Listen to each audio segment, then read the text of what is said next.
to the final Colts mock draft, don't worry, of this season. 13.0.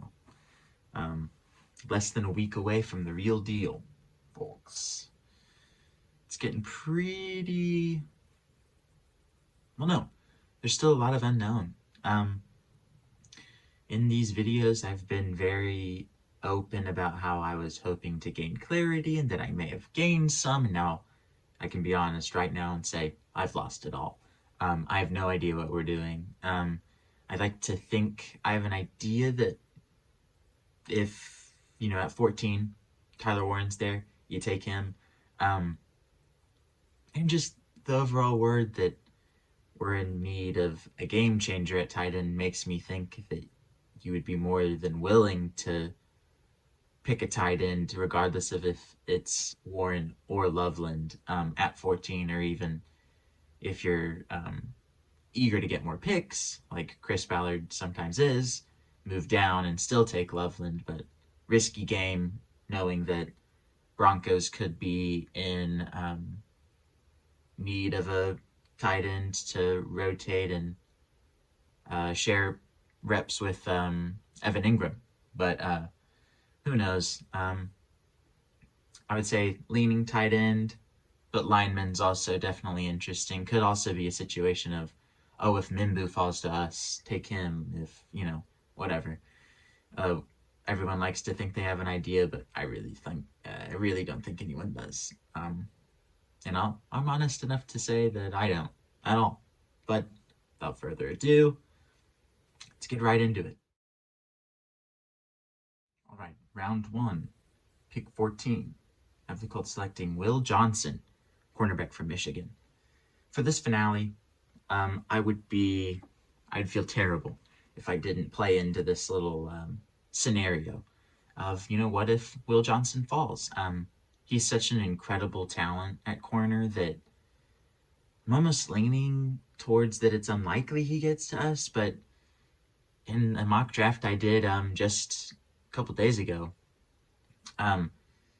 he fell all the way in the 20 range for me, but that's just me. But guy like Johnson, he's 6'2", ran a 4.39, great football IQ, and is also one of the more patient corners.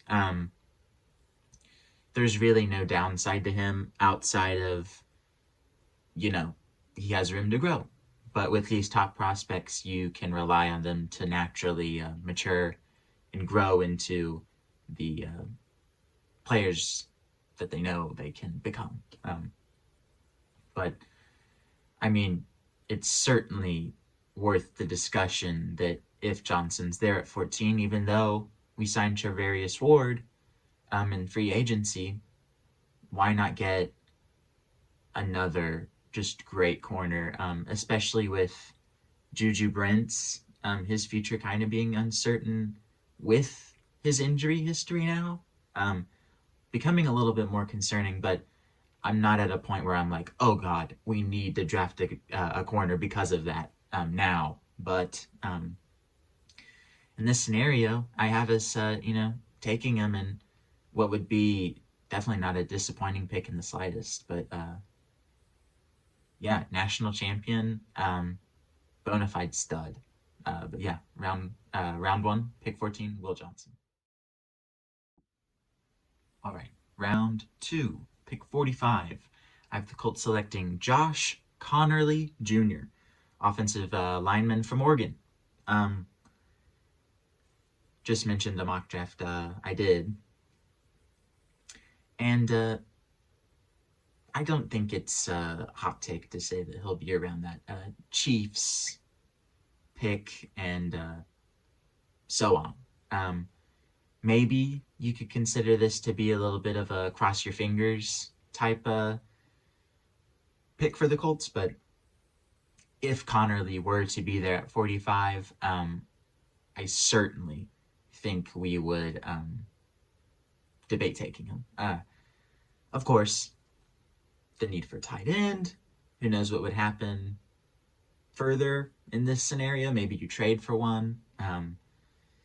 If you don't draft one in the second round, Goddard, Andrews now emerging as a possible trade candidate for us. But Connerly, just to name a couple of great traits per NFL Draft Buzz, as per usual.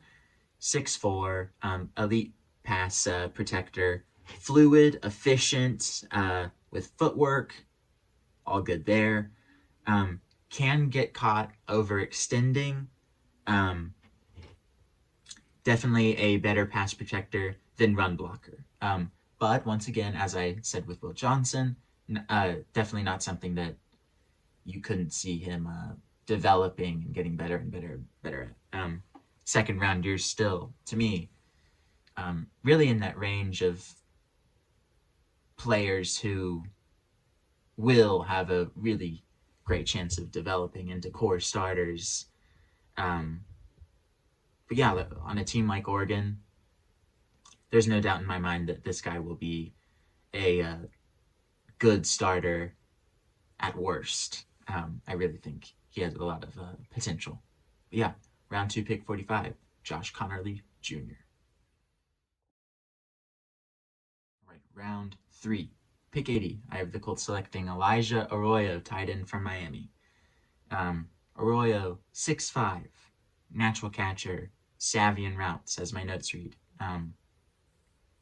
The potential is there with this guy. It had a very inspiring 2024 season, but 23 obviously being quite limited, and 2022 not playing at all. His injury history, of course, is what is keeping him as a prospect that will be taken in the 3rd round or later. If not, probably would be a higher 2nd round pick or so, or so I've heard. But with the Colts needing a game-changing tight end, as I mentioned in rounds 1 and 2, in this scenario, maybe we trade for another one to complement this pick. But if you're really needing and relying on a pick to be a game changer, Arroyo is a really risky pick to do that with. You really need him to prove that he can stay healthy, of course, as does a lot of our roster. But I think he's someone that could excel in a Shane Steichen offense. But yeah, it's just a little concerning, I think, as a narrative in this draft cycle for the Colts. This is becoming more serious to me. We need to nail this tight end situation. And I trust that we can. And it seems from the Senior Bowl and the Combine, Chris Ballard was on the field at the Combine, and one of our scouts even met with Arroyo at the Senior Bowl. It seems like we're fairly interested in this guy, or at least have done our homework. But yeah, he's definitely an interesting one. Round 3, pick 80, Elijah Arroyo. All right, round 4, pick 117. I have the Colts selecting Cody Simon, linebacker out of Ohio State. It is no secret that I love a versatile player. The thought of Lou Anarumo's defense is what's sparking all this. Of course, as you know, if you've watched my videos, I'm like a broken record with this at this point. But at 6'2", one of the most attractive notes that I took from NFL Draft Buzz was that he moves like a safety. Love that, especially in the blitz looks that we're sure to fire quite a bit this upcoming season. I think he would fit that perfectly. Some more notes. Good run defender, which is very much important in this revamped defense, and is a powerful tackler, which is all things we struggled with last season, so even more of a plus. Only downside, limited experience, and is a bit undersized. I think he can put on more weight, definitely wouldn't say he's too concerning height-wise, but still someone in round 4 where I would be more than willing to take a chance on him. I think these high need positions for us, linebackers definitely one of them, and I think you're getting, a national champion. And he's sure to be another guy that develops well, in my eyes, if he's in the right scheme. And as I've discussed, Lou Anarumo having plans for the individual playmakers on our team. Lou's going to tell it like it is. And I think Cody Simon would get an exceptional amount out of coaching in that manner. But yeah, round 4, pick 117, Cody Simon. All right, round 5, pick 151. I have the Colts selecting Savion Jones, edge out of LSU. These big archetype edges are really intriguing me. To dominate on the line is of utmost importance moving forward for the Colts, I would say. Throw a guy like Jones in that circle of edges, and I really think they all have a good chance to make their presence known. Some notes: good burst, athletic background, and can play multiple techniques. So just like Simon, can put him in a bunch of different looks and really get all you could possibly get out of a guy like Jones. Is a bit concerning in tackling.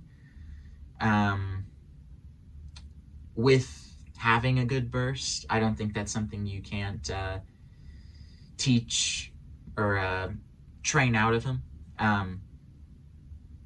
I think, once again, having a coaching staff like we do, I think the individual will be able to succeed as long as they are willing to give it all that they got. And Savion Jones on that LSU team, I think they're used to giving it all they got. He looks to be a dog, so to say. But yeah, round 5, pick 151, Savion Jones. Round 6, pick 189. I have the Colts selecting Dante Thornton Jr., wide receiver out of Tennessee. As I made a post about this very subject on Colts Brigade a couple days ago, whether it be through pre-draft 30 visits virtually or pro days or whatever have you, the Colts certainly have their liking of wide receivers, just looking out for. So I definitely don't think it's surprising to think that we could draft a wide receiver in the later rounds. But a guy like Thornton in the 6th, 6'5", running a 4.30 is crazy. Rare combination in itself, as my notes read, and he's good at tracking the balls thrown. But and I know in the style that Anthony throws, as I'm picturing it next season, with Anthony starting, I think having a guy like Thornton that can easily change his trajectory and track where a ball will end up is very important with an arm of Anthony, an arm like Anthony's.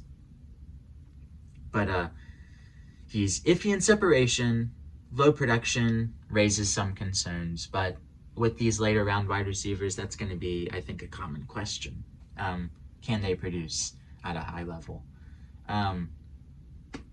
But with how Shane plays the game, I think having more flexibility at wide receiver to rotate some quicker guys like Thornton, who are as tall as he is, you have the opportunity to throw deep shots and him be aggressive for them, in my eyes. But yeah, just a fun pick.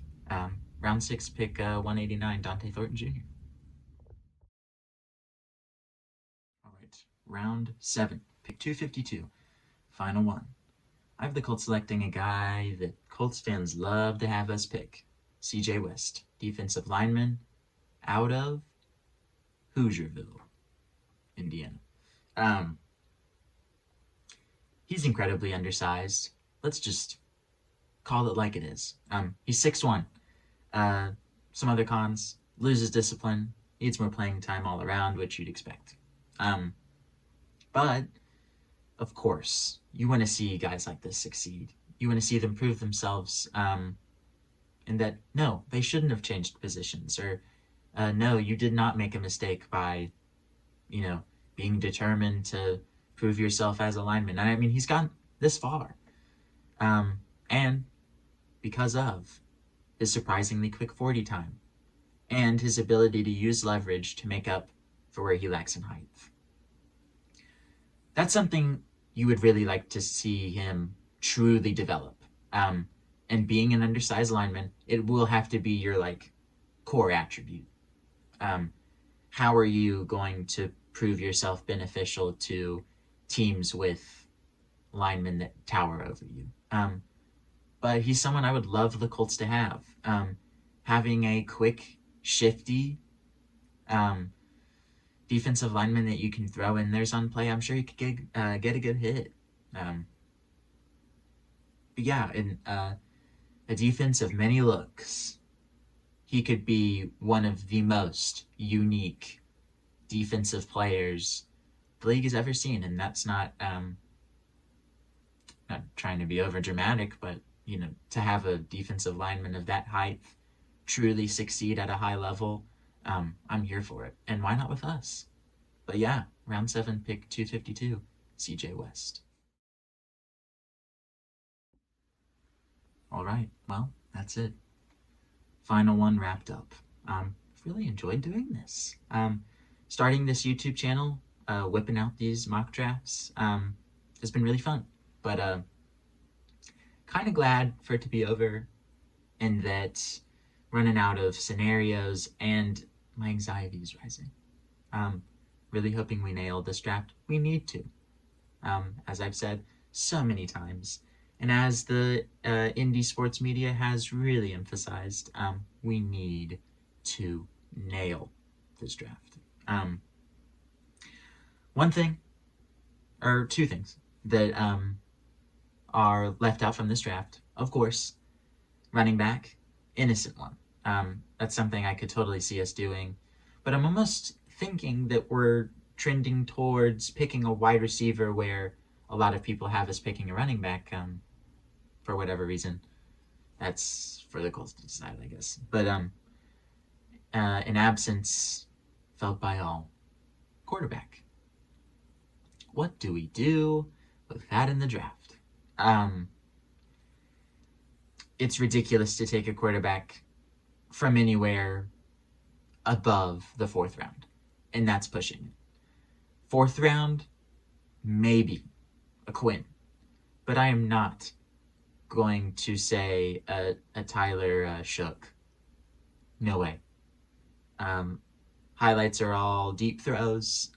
There was that one off-platform throw he tried to make at the combine that's making the rounds. I don't believe the hype. He's 25, not worth it to me, and he is not a first-round quarterback. Hate to be so stern, but tell me when I'm telling lies. But I don't think it's something that we need. I said it before, and I'll say it again. I'll say it as many times as I need to. In fact, probably going to make a quarterback patience-related video soon, so I'm going to have the chance to really yap on that one. But you have Jones, who you paid almost an absurd amount of money for. Richardson, who you're really hoping to prove himself, and I think he will. And Jason Bean, who you also re-signed. I do not think you get anyone in this draft that will offer more than Jason Bean. Maybe that's a little bit of a hot take. I know there's certainly prospects people are kind of in love with, but I'm not.